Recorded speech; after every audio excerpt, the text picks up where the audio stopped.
आर्थिक सुनामी आ रही है, भयंकर आर्थिक सुनामी अब आ रही है। उसका कारण है कि हिंदुस्तान का जो प्रोटेक्शन का सिस्टम था, जो इंटरनेशनल इकोनॉमी से एक प्रकार से शॉक अब्जॉर्बर था, उसको बीजेपी ने हटा दिया है। तो एक तरफ से भयंकर आर्थिक सुनामी आ रही है, प्राइसेस बढ़ रही हैं, और ये अभी शुरुआत देखी है आपने। ऐसी इकोनॉमिक क्राइसिस आएगी हिंदुस्तान में जो आपने अपने लाइफ में नहीं देखी होगी। ये हो रहा है, इसको अब कोई रोक नहीं सकता है। दूसरी तरफ क्या हो रहा है, हिंदुस्तान के अंदर, सिस्टम के अंदर इंस्टीट्यूशनल रिवोल्ट हो रहा है। तो आप सोचती हैं कि इलेक्शन कमीशन फुली कंट्रोल्ड है। वो 3 साल पहले फुली कंट्रोल्ड है।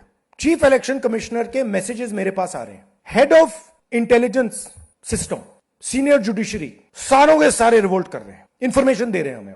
तो जो कंट्रोल का सिस्टम था एक तरफ से, वो कोलैप्स कर रहा है अंदर से, क्योंकि लोगों को दिख रहा है कि जनता का प्रेशर अब ऐसा भयंकर आएगा, अगर हम इस रास्ते पे चलते गए तो हमारे लिए रिस्क हो जाएगा। आप क्या सोचते हो, अगर जनता को मालूम है कि इलेक्शन सिस्टम रिग्ड है और जनता की मतलब इकोनॉमिक प्रेशर, गरीबी, दर्द के कारण जनता में गुस्सा आ गया, आप क्या सोचते हो कि इलेक्शन कमिश्नर को डर नहीं लगेगा कल क्या होने वाला है? तो अब क्या हो रहा है, सिस्टम अंदर से ऐसे हिल रहा है पूरा।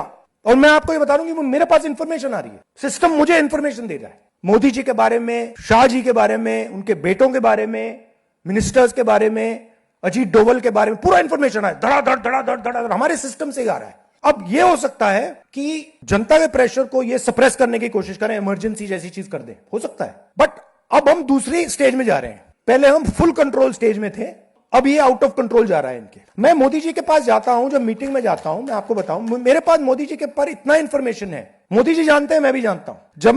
जब मैं उनसे मिलता हूं, भैया आंख में आंख लगाना जरा,